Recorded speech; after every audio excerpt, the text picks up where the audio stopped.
हाँ जी सर। हमारे पास सवाल में ये कहा गया है कि ए और बी बेसिकली इंडिपेंडेंटली एक टारगेट को शूट कर सकता है विद द प्रोबेबिलिटी ऑफ 3/5 और कॉमा 5 मतलब 5/7, यानी कि ए का किसी टारगेट को हिट करने का प्रोबेबिलिटी है 3/5 और बी का किसी टारगेट को हिट करने का प्रोबेबिलिटी है 5/7, ठीक है। और दोनों अपना अपना बेसिकली इंडिपेंडेंटली हिट कर रहा है, तो मतलब हमें बताना है, तो बताना है तो प्रोबेबिलिटी इसका कि बी को ज़्यादा शॉर्ट लगे ए से, ठीक है सर। तो एक केस हम लोग बनाएंगे कि ए हिट्स एंड बी डजंट, ठीक है, ए हिट्स एंड बी डोंट, ठीक है।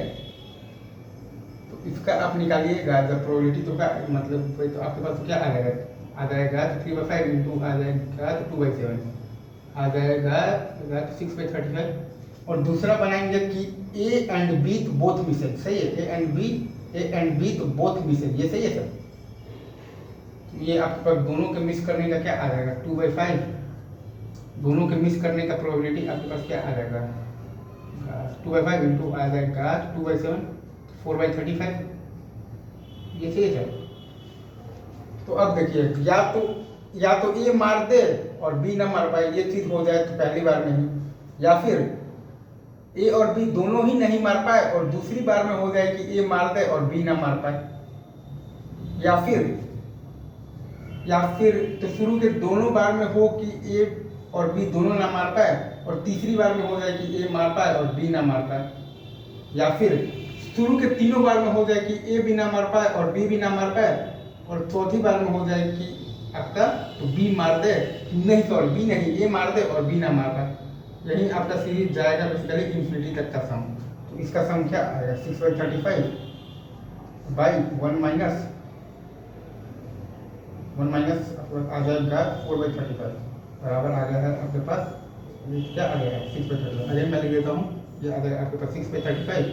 बाई 1 माइनस आ गया है आपके पास क्या आ गया है 4/35, ये आ जाएगा आपके पास आ जाएगा 6/31, ये सही है। इज टू देखिए एक केस लिए है कि ए मार दे और बी ना मार पाए, इसका मतलब प्रोबेबिलिटी है आपके पास 6/35 है, ये सही है, ये सही है क्या। और दूसरा जो केस है वो आपके पास है बेसिकली ए और बी तो दोनों ही ना मार पाए, उसका प्रोबेबिलिटी है आपके पास बेसिकली है 4/35 है, ये सही है क्या, 4/35 है, राइट। ए और बी दोनों ही ना मार पाए, उसका प्रोबेबिलिटी है आपके पास 4/35 है। अब देखिए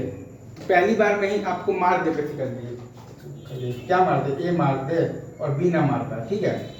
उसका आपके पास आ जाएगा 6/35 और प्लस पहली बार में तो दोनों ही ना मार पाए 4/35 इंटू दूसरी बार में ए मार दे बी ना मार पाए,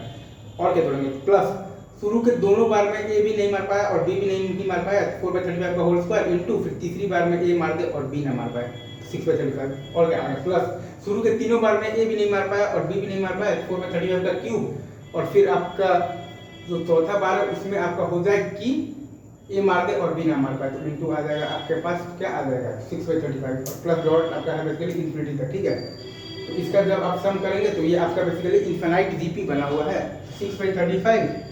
और बाई है आपके पास 1 माइनस 4/35, आंसर आ जाएगा आपके पास 6/31। तो अगेन ए और बी किसी शॉर्ट को मतलब क्योंकि किसी शॉर्ट को इंडिपेंडेंटली शूट कर रहा था, और वो शूट तो कब तक कर रहा था जब तक कि उनका शॉट सही टारगेट पर लगना था, और ए का लगने का मतलब है तो प्रोबेबिलिटी है बेसिकली क्या दिया हुआ है 3/5 और बी का लगने का प्रोबेबिलिटी दिया हुआ है 5/7, ठीक है सर। तो हमें बताना है प्रोबेबिलिटी कि तो बी को ज़्यादा शॉट लगेगा ए से, तो उसका आंसर हमारे पास आया है 6/31, ये सही है सर। तो बस यही है, थैंक यू वेरी मच।